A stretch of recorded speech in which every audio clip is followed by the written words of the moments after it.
Welcome to the Women in Sports podcast. It's episode 5, and this week we're going to be speaking about rugby league, but we're going to be speaking about how the sport can be much bigger and how it can address so many issues and so many barriers, such as social change. And we're going to be talking about the documentary. It's the year anniversary of the Power Mary documentary that was made following the Papua New Guinea Orchids on their journey in the 2017 World Cup. I was really lucky to witness that firsthand as a player, but then also looking up last year to see the screening of Power Mary in Manchester at the Women's Super League launch. And today I'm really, really lucky and really, really excited to be joined by the director of the documentary, Joanna Lester. Joanna, thank you for taking time out. I know you're in a different time zone, so it's a little bit late for you. It's bright and early for us. But how are you? And the year anniversary, it must seem like it's flown by. Yeah, it doesn't really feel like a year ago that we first met, actually, at the launch of Power Mary in the UK, which was hosted by Rugby League World Cup and the Women's Super League in Manchester. And we did a podcast together that day, actually, pretty much before we'd even met. So it's nice to be doing another one now. But yeah, with everything that's going on at the moment, I just keep thinking, I'm so glad we released it and did all our international screenings and stuff. Well, most of them last year, because if we were trying to do that now, we'd obviously be in a lot of trouble. So yeah, it's been a long journey. Obviously, the World Cup was far more than a year ago, but filming the World Cup, filming the follow-up, sort of where are they now part, doing all the production, and then releasing in different countries. Here we are in April 2020, and the journey continues. But there's still so much hype around it, and there's still so much that you're doing now. And I've been, obviously, I was speaking to Charlotte Booth about it in episode one of the podcasts, because they were fresh off of a tour to Papua New Guinea. But there's still so much surrounding it, and I think the fact that it's such an inspirational, emotional, raw, passionate documentary. It's great to talk about it in a time like now, because it shows how much great there is going on in the world, and in particular for you, you focused on that area of Papua New Guinea for quite some time. It's still great to see. Yeah, and even though it was sort of primarily about a particular World Cup that happened in a particular year, all those kind of bigger themes in it about the impact that rugby league has socially in Papua New Guinea, and to some extent in other countries too, they're really ongoing. And in fact, that's only increased since the World Cup, since the film came out, since the Orchids have become established. Of course, England women going to PNG was a huge factor in raising the profile of women's rugby league. So I think that's why it's still resonating, because, to be honest, sadly for me, a lot of people still haven't seen it. It's very hard to publicise a documentary film just generally, really, unless you're an extremely famous documentary maker. So a lot of people still haven't seen it, and when they come across it, they love it. So it's still going. And I think, we'll speak about it a lot more in depth, and there'll be a chance for people, you can go and watch the trailer and then get a taste for it. And I'll ask you at the end to finish off about how people can get access to the documentary. But I loved it, and obviously I kind of see it as an inside perspective in the 2017 World Cup. Saw that journey that the women were on. Saw it before. We kind of saw the documentary, saw a little snippet. We would see bits in newspapers about, some of the women speaking out about how far away them representing their country in a World Cup in Australia was from what they're used to back home. And for me, it resonated. And then getting to see the documentary with you at Manchester was absolutely amazing. And think about it still a lot now. And I'm really, really envious of I said it to Charlotte, the England girls who got to go out and tour to Papua New Guinea, because I think that's a once in a lifetime opportunity for anyone. But it's amazing. It's amazing. And we'll cover that a little bit further on. But I read somewhere that, you said that the documentary, you never set out to write a film, but the story found you. So I wanted to talk a little bit about, your steps into journalism, and then why Pacific Nations and why PNG. Yeah, well, my very first steps in journalism were via rugby league. Despite my family being from Leeds, therefore a bit of a Leeds Rhinos fan, I grew up in London, therefore also a London Broncos fan. So my first bits of journalism were writing about rugby league, mainly for the London Broncos matchday programme, which, it's great that in England, every club has a matchday programme. As you might know, in Australia, none of them do, and they just have one magazine that covers everything. I'm not sure if they even have that anymore. But so a matchday programme was a great place to start writing. Like a lot of rugby league journalists, I also wrote a bit for League Express. So my journalism journey did start in rugby league when I was about 15. And then I did sort of lots of other things as well, sport more generally, at the BBC in London for a bit, and news as well. And moved to Australia. The timing was deliberate to cover the 2008 World Cup. So we're a few World Cups ago now. So I moved to Australia just for the 2008 World Cup, and just sort of covered that as a journalist. There was a lot of socialising with fellow England fans and other things along the way, but that was why I moved to Australia when I did. Like you talked to Charlotte about in your first episode, you get here and then you decide you want to stay, which is not that straightforward. So I think, like she's planning now, I had to do seasonal work. So I actually went to work on farms for 3 months to get a new visa. And then, long story short, eventually I got a permanent residency and now citizenship, so I can stay. But I did have to quit journalism for a few months to go and work on a cattle station, which was fine because they were massive rugby league fans. So we did a lot of bonding over the North Queensland Cowboys. So ever since I moved to this part of the world, I was interested in the Pacific and what rugby league is like in the Pacific. I mean, Australia has a close relationship with the Pacific, obviously, because Pacific countries are Australia's nearest neighbours, and sport, but rugby league in particular, is one of the kind of biggest areas of common ground. And also there's a lot of Australian organisations involved in development in the Pacific and sort of community development. So I always sort of, and at that time, so, just over 10 years ago, there were quite a few Pacific players there were maybe about 30% of NRL players were from the Pacific. Now it's more like about 50. And of course, there were loads of Pacific players in England as well. So I'd always known them and interviewed them and been interested. But I was always interested in the potential for rugby league to have a social impact in the Pacific. And back in 2008-9, that wasn't really happening.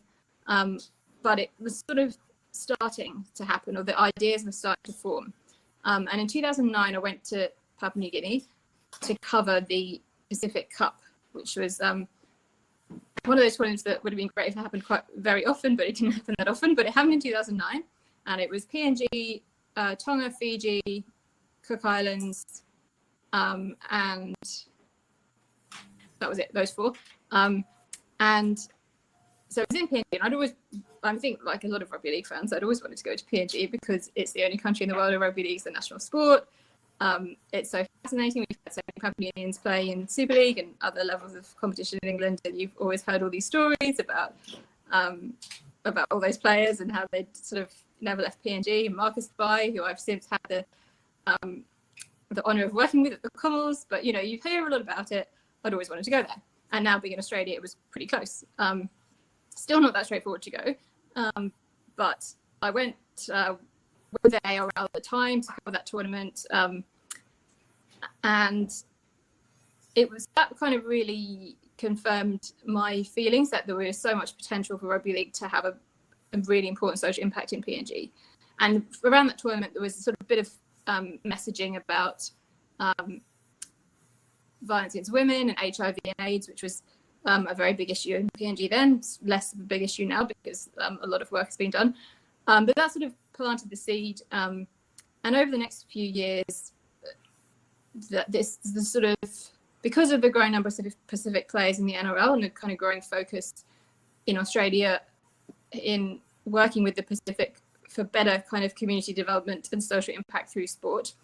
In 2013, the NRL began running a program in PNG that used the popularity of rugby league in schools and in communities to deliver kind of key messages. It was mainly in primary schools, actually. So key messages about the importance of going to school every day, about respectful behaviour, and sort of various other health things.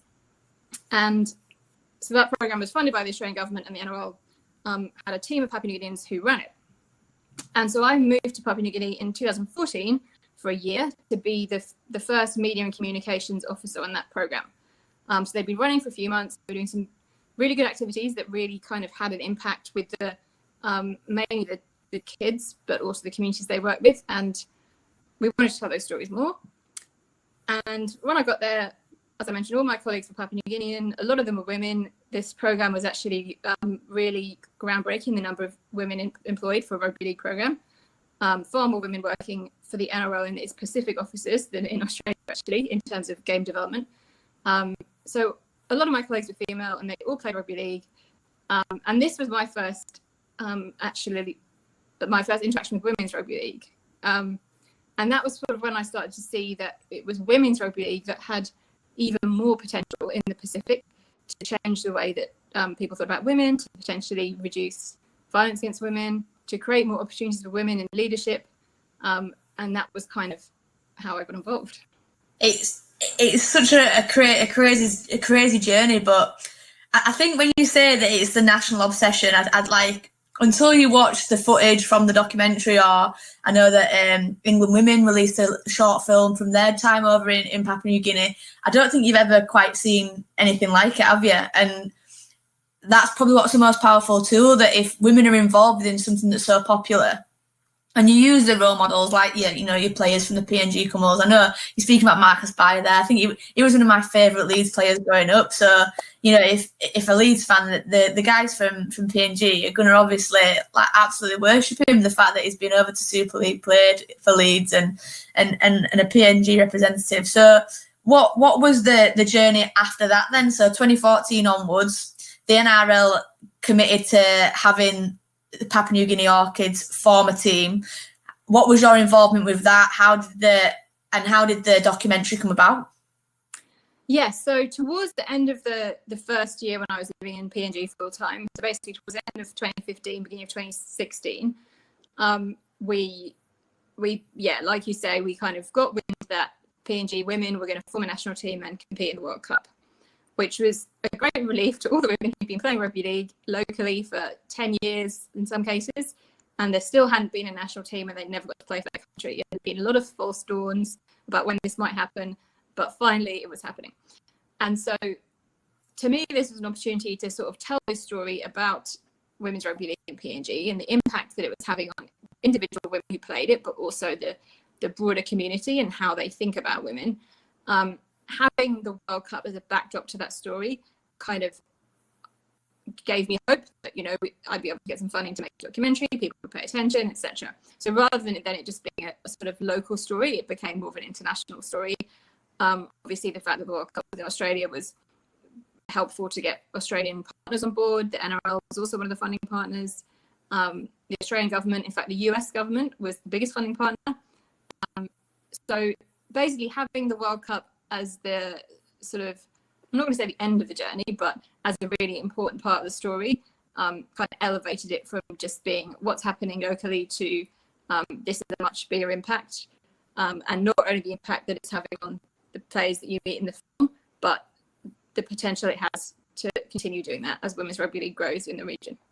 And I think you say that it's the end journey, but it was actually just, I think it captured the emotion from the players, the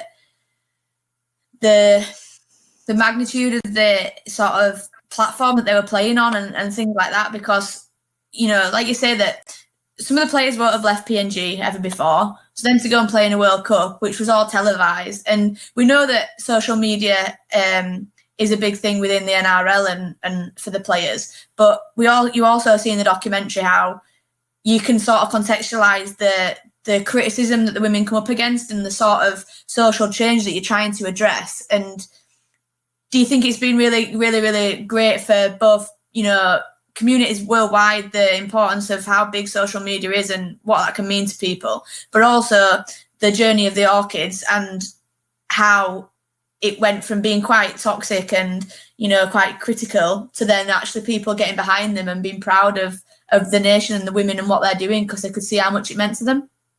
Yeah, I think that's something that people have been able to relate to in a lot of places. Certainly in Australia, around the time we were releasing it, there was a particularly kind of newsworthy episode where there was a photo of an Australian rules player, a female player, kicking, basically just showing her great athleticism, and there was a lot of trolling about that, which was a sort of a huge story at the time, around the time we were releasing Palamary, which obviously focuses a lot on social media feedback on women playing male-dominated sports. So actually, we got sort of quite a lot of interest in media coverage because of that. But just generally, the sort of, I guess the keyboard warrior thing does resonate with a lot of people, especially women in sport, but just communities in general. Yeah, and that is something that has been brought up in a lot of countries. And I think in PNG, people, I think it has, I mean, the players have said to me that they have seen a lot less negativity more recently. I guess there's a few reasons for that.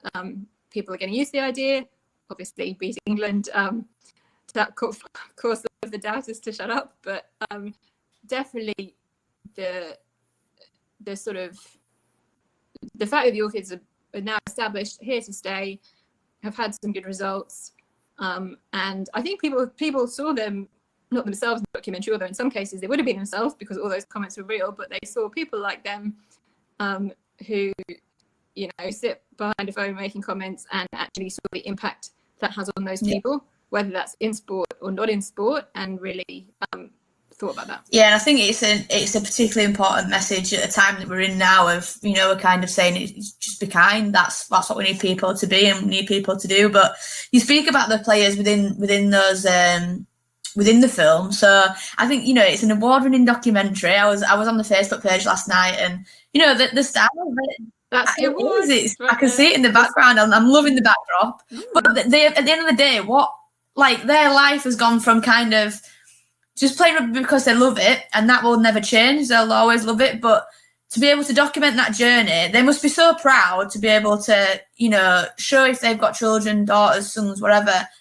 It's helping address that change that's needed for, you know, respect to women and equality to women in PNG.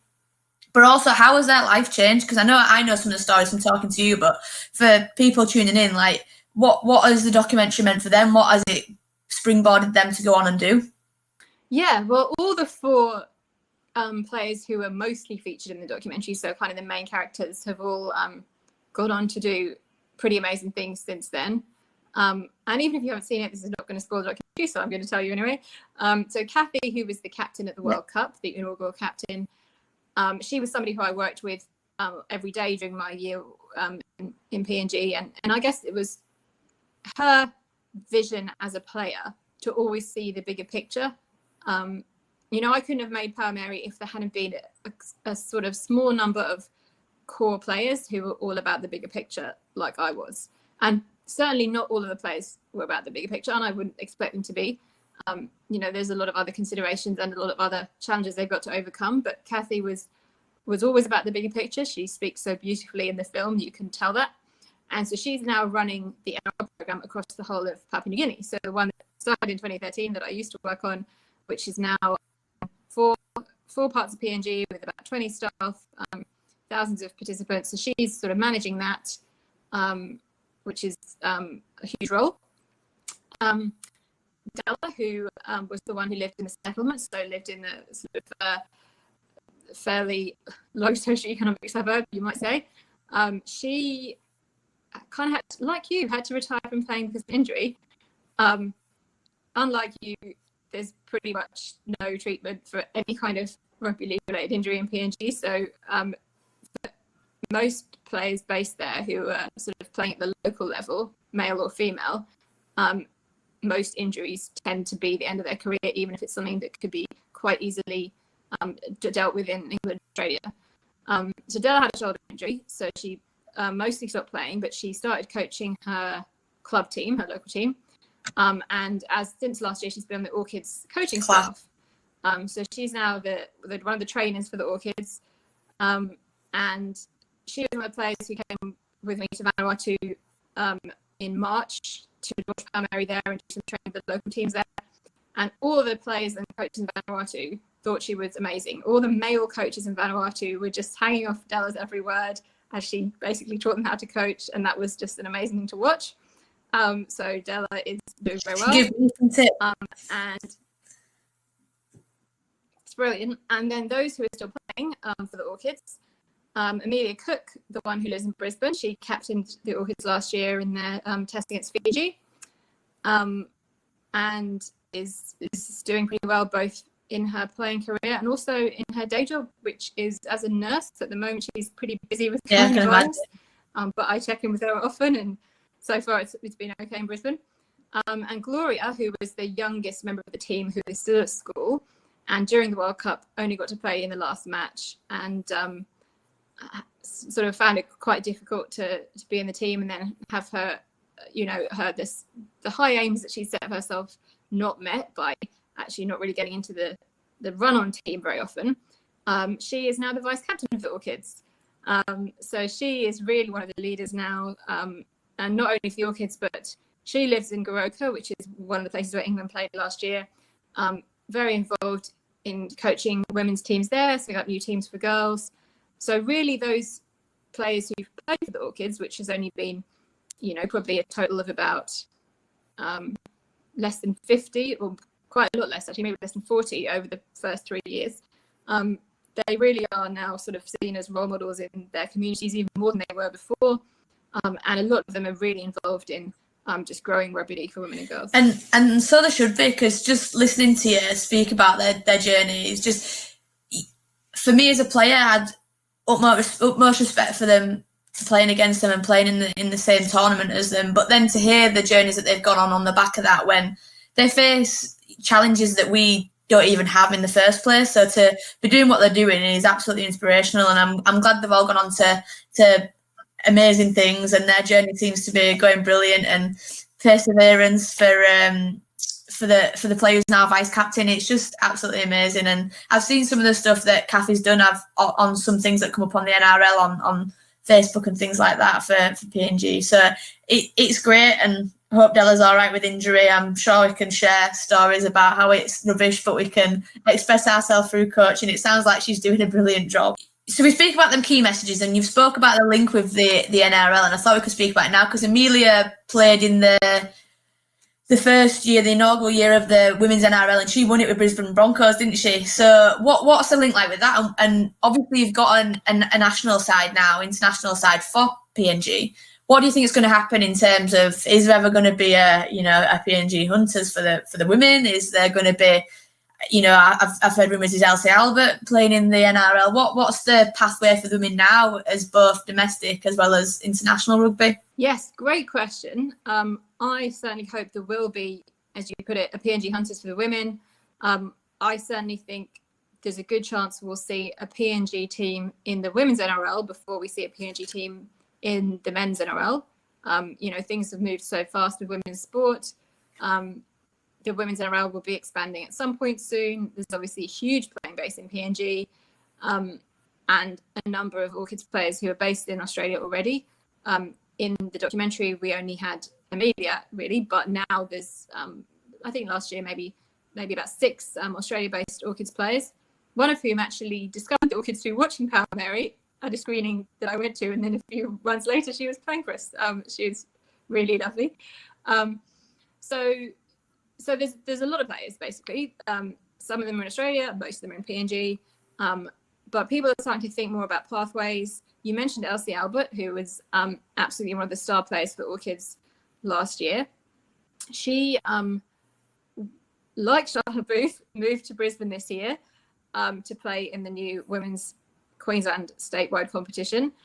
She was basically signed by the coach of South Logan Magpies, which is also the team that 3 other Orchids, including Amelia, play for.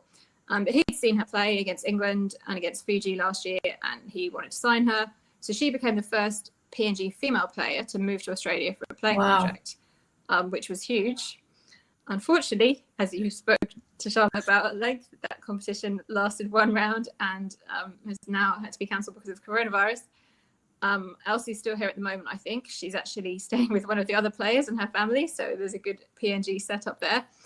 But I know that she is planning to either stay or come back next year. And as you say, I think, I have no inside knowledge, but I think NRL clubs will definitely be looking at her regardless of the Queensland competition not happening, just based on what they saw of her last year for the NRL women's competition.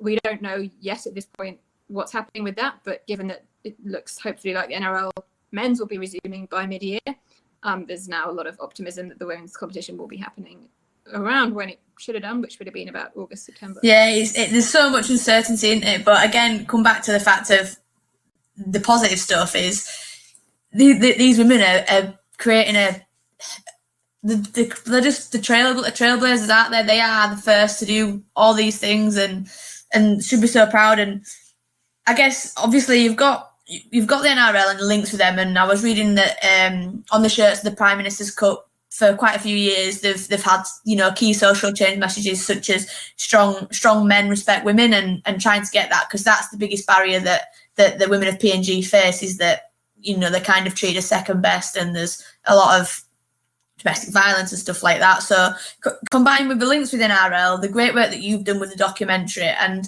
also just the great work that the women have done themselves by just constantly doing what they're doing because they love it, and because the strong independent women that are going to do it because they see the bigger picture. Like you spoke about Kathy, she sees the bigger picture, that if she can step out first, there's going to be a long year. And you hear her say it in the film, young girls will play this game, they will follow us. And to me, that was absolutely amazing. Of how big has the change from sort of 2017 to now been of the people's reactions and thoughts towards it, women playing rugby? Well, apparently in the year after the World Cup, so I think it was 2018, the number of women, as in adult women playing rugby league in PNG, tripled. Wow. So only basically immediately afterwards. Because I think, it's obviously such a popular sport. Most people spend all their weekends watching it. All their brothers, uncles, etc. have played it. Maybe they just sort of didn't really realise that they could, and then all of a sudden they saw it on TV and realised they could. In PNG, there's a lot of different competitions around the country. So it's a huge country. Most places they're not connected by road. You have to fly or walk between them. Like you often hear stories about rugby league players. So Justin Olam, for example, who's currently in Melbourne Storm, he used to have to walk for hours to go to another village to find a TV to watch NRL, and now people from his village do that to watch him. So it's a very spread out country, but rugby league is everywhere. And in recent years, it's actually been compulsory for the local leagues to have a women's competition. So that's also really contributed to the growth of the number of women's teams and the opportunities for adult female players. But I think it's also worth talking about girls as well. So what used to be the school boys competition is now has schoolgirls as well. So it's been renamed the National Schools Competition. The NRL is quite involved in what in Australia is called mini mod, so the kind of 6 to 12-year-olds version of rugby league, and getting more primary schools kids involved in that, which is equal girls and boys.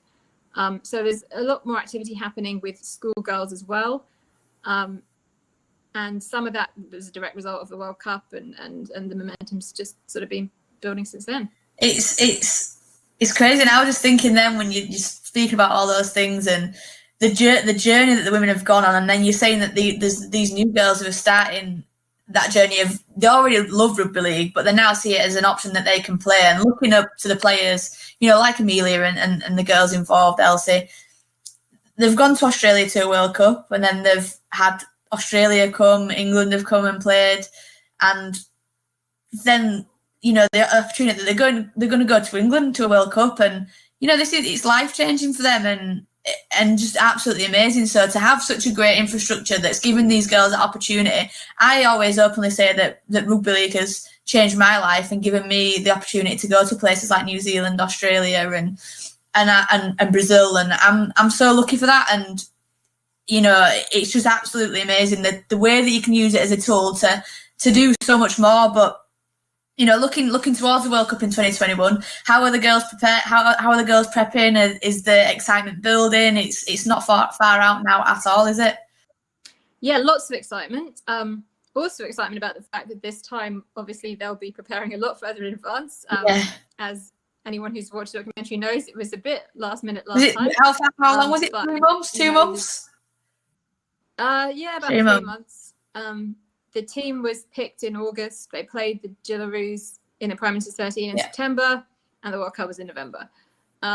So obviously there's a lot more time for individual players to prepare.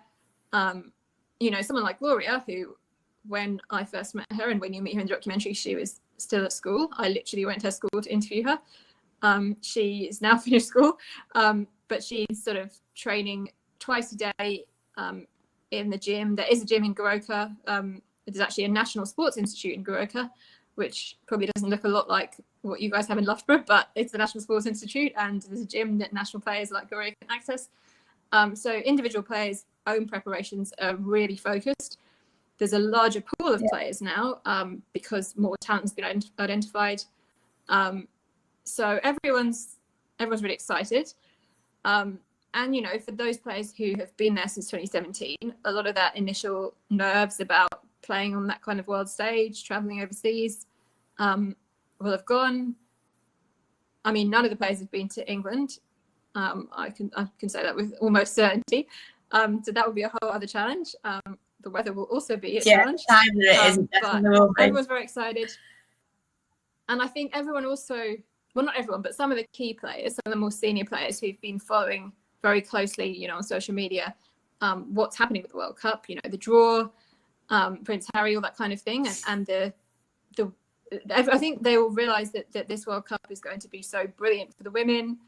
What's being provided for the women is next level. And we had a taste of that at the Nines World Cup in Sydney last year, where male and female players were paid equally for that tournament. And so that's also both encouraging for the players, but also I think that helps back in PNG for the public to view women's rugby league more seriously, because you know, I often say that you can have as much media coverage as you want as women's sport, but it's really sports themselves that lead the way on how their women's code is perceived. And I'm very excited about the next World Cup for that reason, and we've already sort of started to see the beginnings of it. I think you're 100% right in saying that, and the World Cup Nines, the equal participation fee, and the Rugby League World Cup. I think we've got to be really proud as a nation of, at the minute, of how John Dutton and his team at the Rugby League World Cup are conducting themselves. The draw was next level. They've launched a mental health charter, and the fact that it's wheelchair women's and men's all on the same platform, it's going to be absolutely amazing. So you've got a thing for World Cups, the 2008 World Cup, the 2017 World Cup, 2021. Will you be coming back to Leeds? We're going to be graced by your presence. Oh, absolutely. You missed out 2013, which I was also at. That was obviously in England. I spent many weeks. I was actually trying to think today how many weeks it was, but at least 7, kind of traveling around England. And that one, of course, also included France, which was fun, covering that tournament. Mostly covering the Pacific nations, in fact.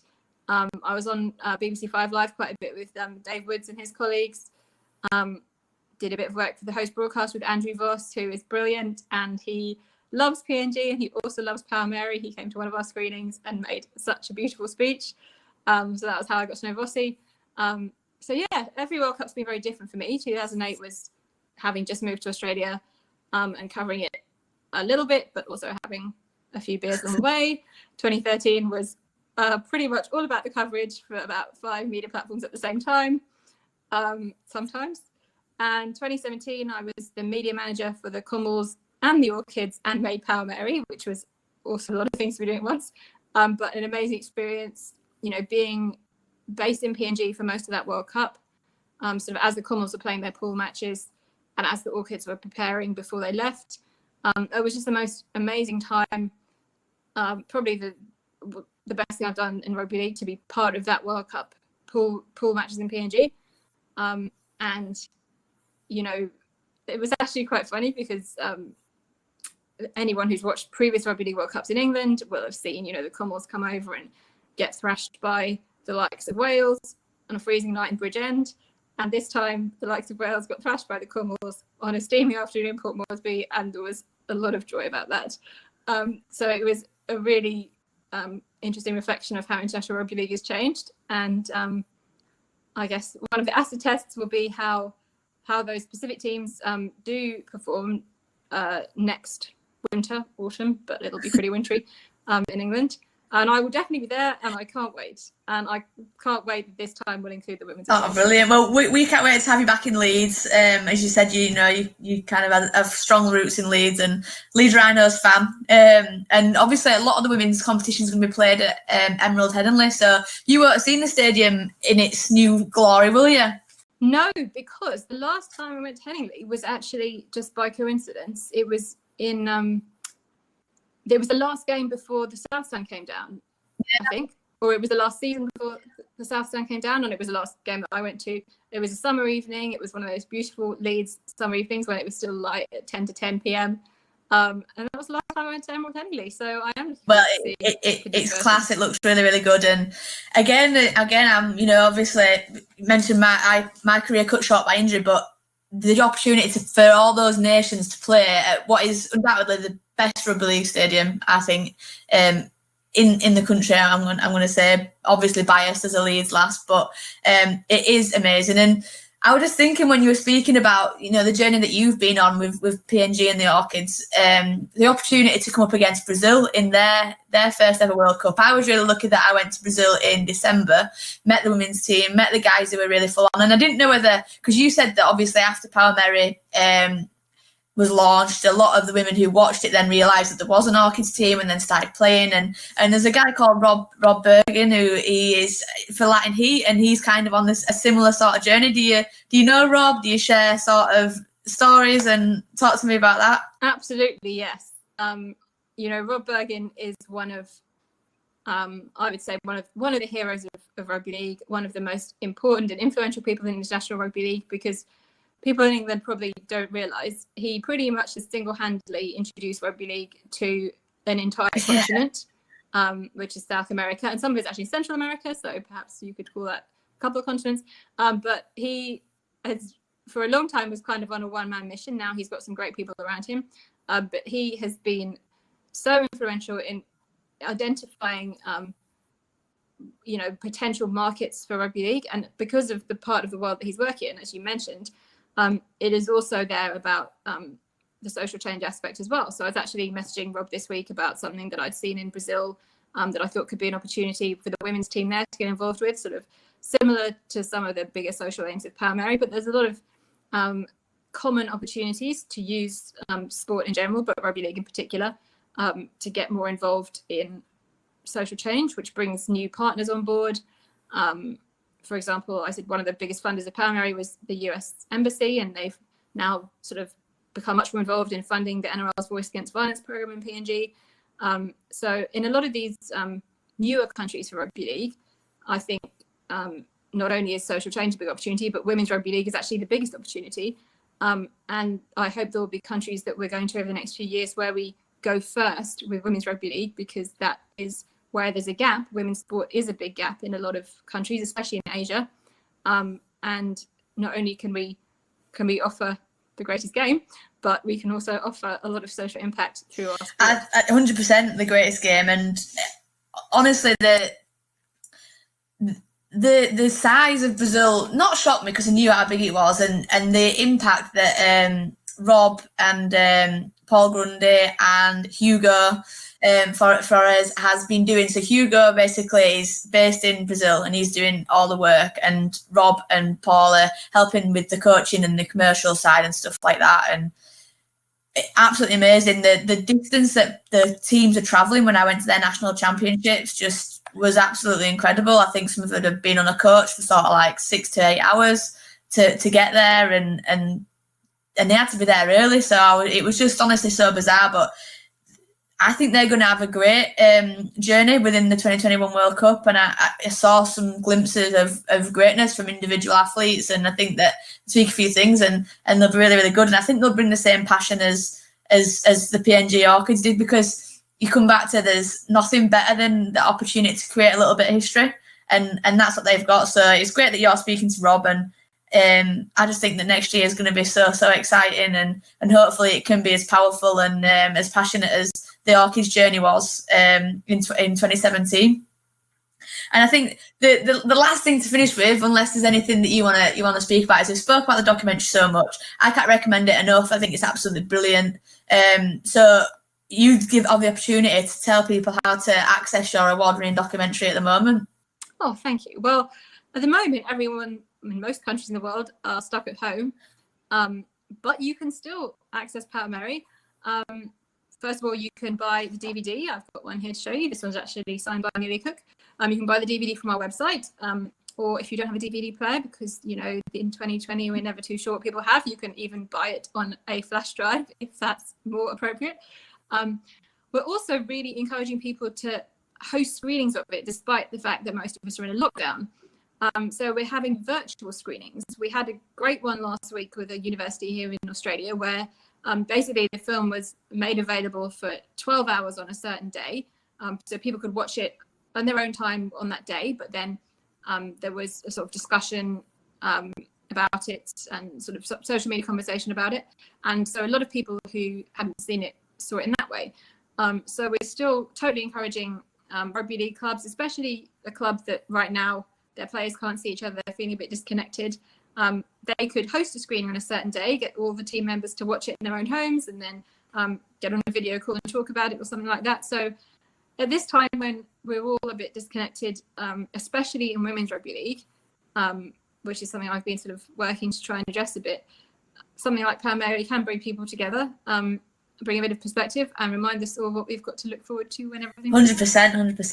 And I can't wait, like I say, for 2021. So a massive thank you for catching up today. And I think we've spoke about how inspirational all the players were and what they've done for their community, what they've done for PNG. We probably haven't mentioned what you've done, Joanna, and your passion and your vision has really, really helped the women who have been part of that documentary. So thank you for what you did. And I'm sure that the women will always hold that dear to them. And honestly, it's absolutely outstanding. So thank you very much. Thank you for catching up. And I look forward to seeing you at next autumn, like you say. Absolutely. Can't wait. And can't wait for the PNG girls to get to come to England, see the birthplace of rugby league, and to catch up with you and all the other England players again, because definitely England women have been a very big part of the Orchids journey.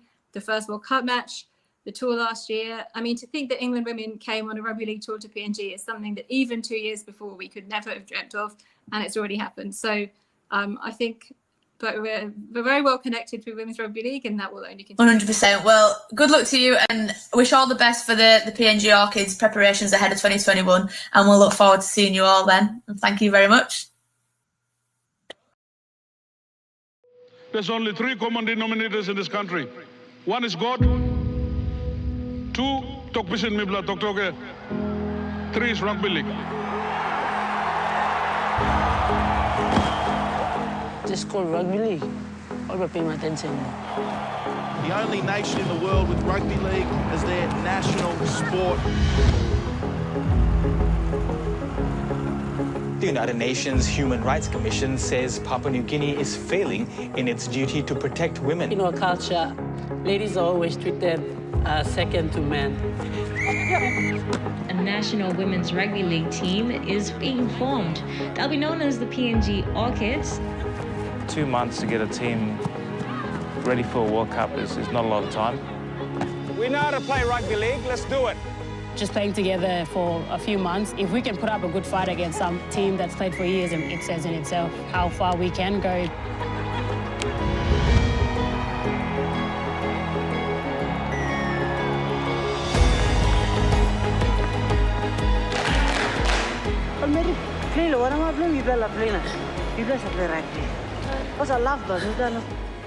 We will prove that women in this country are as strong as men.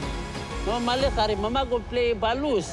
I'm so proud to represent my country. This nation's about to change, and women are starting to come through and empowering each other. So the line league nowhere. Mama go play rugby sa kainin. Making history.